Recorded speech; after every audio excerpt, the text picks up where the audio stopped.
Assalamualaikum warahmatullahi wabarakatuh. Perkenalkan kami dari kelompok 2 untuk mata kuliah Sistem Informasi Manajemen dengan dosen pengampu Bapak IGD Ade Indrawan, Sarjana Ilmu Komunikasi, Magister Manajemen untuk prodi S1 Akuntansi di Universitas Pamulang.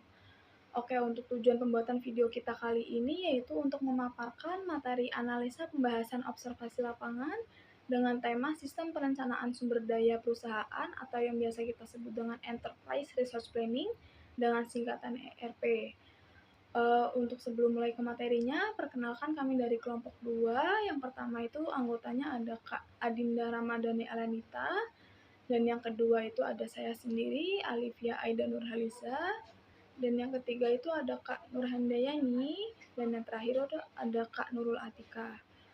Oke, kita langsung saja masuk ke materinya ya. Yang pertama itu mengenai apa sih sistem perencanaan sumber daya perusahaan ini atau yang biasa kita sebut dengan Enterprise Resource Planning yang akan dijelaskan oleh Saudara Handa. Untuk waktu dan tempat kami persilakan. Apa sih yang kalian tahu tentang ERP itu? Nah, ERP atau Enterprise Resource Planning adalah suatu sistem perangkat lunak yang dirancang untuk mengintegrasikan berbagai fungsi bisnis ke dalam satu platform yang terpadu.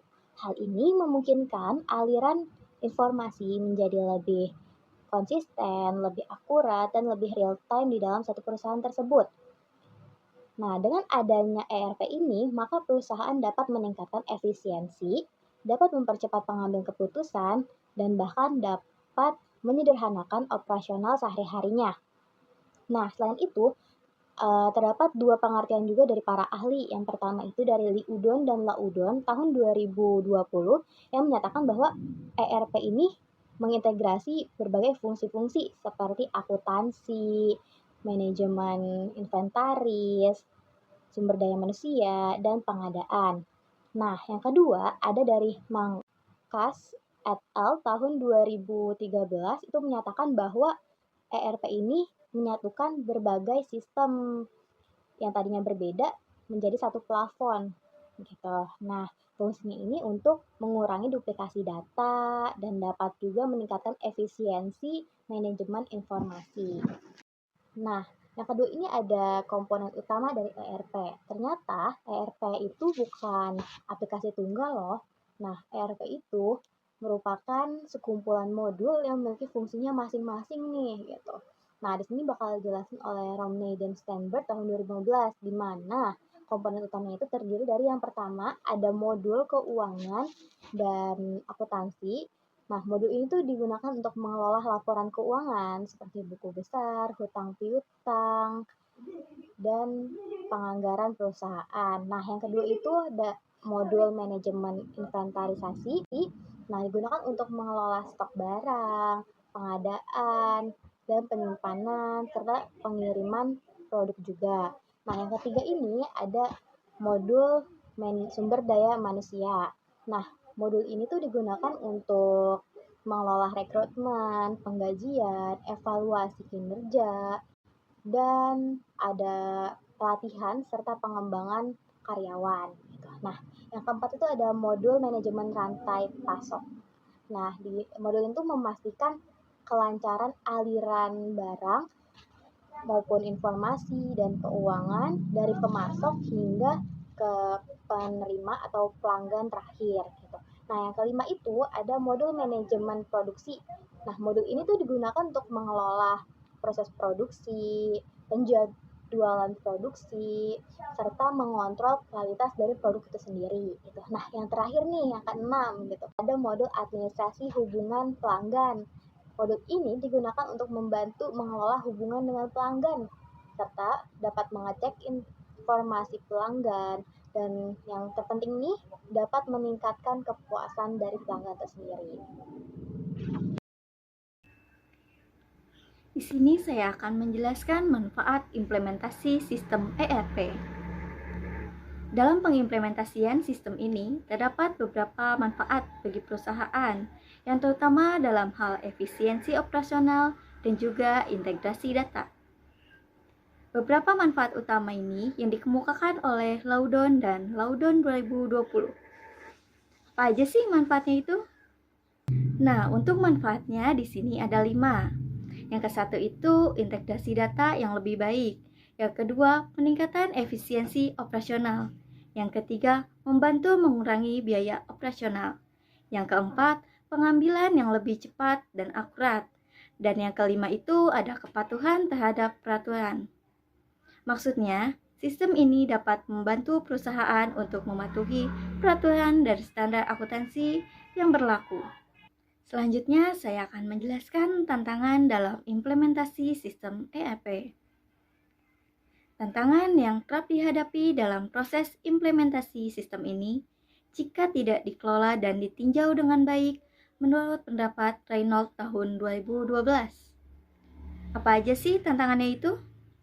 Nah, di sini tantangannya itu ada 5. Yang ke-1, biaya implementasinya relatif tinggi. Yang kedua, waktu implementasi yang lama. Yang ketiga, resistensi karyawan terhadap setiap perubahan. Yang keempat, tidak semua solusi sesuai dan cocok dengan proses bisnisnya. Dan yang kelima itu, keamanan datanya lebih sensitif, sehingga perlu dilakukan audit secara berkala.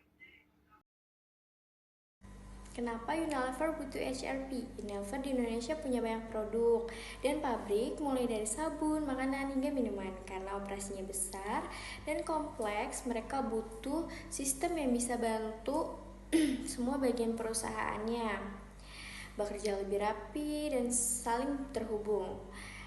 Di sini HRP-nya istilahnya yaitu Enterprise Resource Planning. Baik, yang selanjutnya ada tujuan penerapan HRP. Di antaranya ada yang pertama, biar kerja antar divisi lebih terkoordinasi. Yang kedua, ada semua data dan proses bisa dilihat dalam satu sistem. Yang ketiga, keputusan bisa diambil cepat karena datanya real time dan akurat. Yang selanjutnya, pilih sistem HRP. Nah, Unilever ini pakai SAP, salah satu sistem HRP terbesar di dunia. Nah, SAP adalah software HRP yang dikembangkan oleh SAP atau System Managed Operation and Product Index Processing, perusahaan asal Jerman yang digunakan untuk mengelola semua proses bisnis perusahaan secara terintegrasi dan otomatis. Kenapa SAP?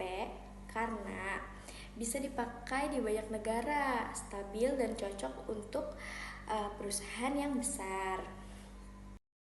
Jadi selanjutnya itu ada rancangan sistemnya. Jadi proses bisnis Unilever dimasukkan ke dalam sistem SAP. Contohnya itu ada keuangan pakai SAP FI atau CO. Nah, selanjutnya manajemen barang dan stok pakai SAP MM. Selanjutnya penjualan dan pengiriman pakai SAP SD. Nah, untuk produksi pakai SAP PP dan selanjutnya SDM itu pakai SAP HCM. Nah, selanjutnya ada uji coba dan migrasi data. Nah, untuk sistemnya itu diuji coba dulu nih dari data sistem yang lama, kemudian dimasukkan ke sistem yang baru jadi ini. Nah, setelah semuanya oke, barulah diluncurkan. Untuk selanjutnya itu pelatihan karyawan. Jadi semua yang akan pakai sistem ini dilatih dulu supaya tahu nih cara mengoperasikannya. Nah, selanjutnya itu perubahan seperti ini kadang bikin kaget. Jadi perlu pendekatan yang lebih baik. Selanjutnya itu ada go live. Jadi sistem ini dijalankan secara bertahap. Nah, sistem IT ini siaga bantu kalau ada masalah saat transisi. Selanjutnya itu ada hasilnya setelah dijalankan. Jadi contohnya itu kerja jadi lebih efisien, nggak ada tumpang tindih nih antara divisi. Selanjutnya stok barang bisa dikontrol dengan lebih cepat. Nah, untuk selanjutnya laporan keuangan cepat tersedia. Nah, yang untuk selanjutnya itu pimpinan bisa ambil keputusan dengan data yang lebih real time. Oke, untuk materi selanjutnya yaitu mengenai strategi apa sih yang bisa kita lakukan untuk bisa sukses dalam implementasi ERP ini sendiri. Yang pertama itu tentunya dengan melakukan perencanaan yang matang, yaitu dengan cara melakukan evaluasi kebutuhan bisnis secara menyeluruh tentang apa aja sih yang kita perluin untuk kedepannya. Lalu kita juga bisa melakukan pemilihan sistem ERP yang sesuai dengan skala dan kompleksitas perusahaan yang akan kita buat. Dan yang kedua itu ada mengenai keterlibatan manajemen puncak. Karena komitmen dan dukungan manajemen itu sangat krusial dalam keberhasilan proses ERP ini. Dan yang ketiga itu ada mengenai manajemen perubahan atau yang bisa kita sebut dengan change management, dengan melibatkan pengguna sejak awal dan melakukan pelatihan dan juga komunikasi yang efektif untuk mengurangi resistensi yang kemungkinan saja bisa terjadi nantinya. Untuk yang keempat itu ada melakukan pengujian sistem dan tahapan implementasi, yaitu dengan menghindari implementasi secara langsung yang besar-besaran gitu. Lalu ada dengan melakukan pilot project terlebih dahulu untuk mengidentifikasi potensi masalah yang bisa saja terjadi. Dan yang terakhir ada proses evaluasi dan perbaikan berkelanjutan, karena emang setelah proses implementasi ini sendiri, sistem itu tetap harus dipantau dan disesuaikan dengan perkembangan kebutuhan bisnis kita nantinya gitu. Dan yang terakhir di sini saya akan menjelaskan mengenai apa sih kesimpulan dari materi kita kali ini. Untuk penerapan ERP di Unilever sendiri ini ternyata berhasil loh untuk meningkatkan efisiensi dan juga efektivitas perusahaan. Unilever Indonesia sendiri yang kita kenal sebagai perusahaan besar dan juga operasinya itu kompleks, tentunya membutuhkan sistem ERP yang tepat untuk meningkatkan efisiensi dan juga koordinasi di antar divisinya. Dengan menerapkan ERP SAP ini, diharapkan Unilever itu dapat mengintegrasikan nih berbagai proses bisnisnya, sehingga bisa meningkatkan efisiensi produk, mengurangi duplikasi data, dan juga membuat pengambilan keputusannya itu menjadi lebih tepat waktu dan juga berbasis yang lebih akurat. Terus ada mengenai manfaat apa aja sih yang bisa kita dapatkan dalam penerapan ERP. Yang pertama itu tentunya kerja itu menjadi lebih efisien karena tidak adanya tumpang tindih di antar divisi, sehingga pekerjaan itu dapat dilakukan dengan lebih cepat dan juga lebih efektif. Lalu yang kedua itu stok barang itu menjadi lebih terkontrol, sehingga itu bisa mengurangi risiko kekurangan ataupun kelebihan stok. Dan yang ketiga itu adalah laporan keuangannya itu menjadi lebih cepat tersedia. Dengan laporan keuangan itu dapat dihasilkan dengan cepat dan juga akurat, sehingga memudahkan pimpinan itu dalam pengambilan keputusannya nanti. Dan yang terakhir itu ada keputusan berbasis data real time. Untuk pimpinan itu dapat mengambil keputusan dengan data yang real time dan juga akurat, sehingga bisa meningkatkan kualitas keputusannya untuk perusahaan. Dan yang terakhir itu kita akan membahas mengenai apa sih kunci keberhasilan dari penerapan ERP. Kunci keberhasilan dari penerapan ERP ini, yang pertama itu pastinya dengan melakukan persiapan awal yang matang. Unilever sendiri itu melakukan persiapan awal yang matang, termasuk memetakan masalah dan juga kebutuhan di tiap bagiannya, sehingga bisa meningkatkan kunci keberhasilan di dalam penerapan ERP-nya. Dan yang kedua itu ada pemilihan sistem ERP yang tepat. Unilever sendiri pasti memilih sistem ERP SAP ini karena memang sistem tersebut itu bisa dianggap stabil dan juga cocok untuk perusahaannya. Dan yang ketiga itu ada pelatihan karyawan yang baik. Dengan Unilever ini melakukan pelatihan karyawan yang baik, tentunya bisa memastikan nih bahwa karyawannya itu dapat menggunakan sistem barunya itu dengan lebih efektif agar tidak menimbulkan kebingungan di antara para karyawan-karyawannya.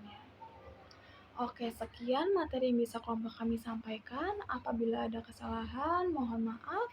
Dan apabila ada yang ingin ditanyakan, bisa tolong tulis di komentar di bawah ini ya. Oke, sekian materi presentasi dari kelompok kami. Wassalamualaikum warahmatullahi wabarakatuh. See you guys.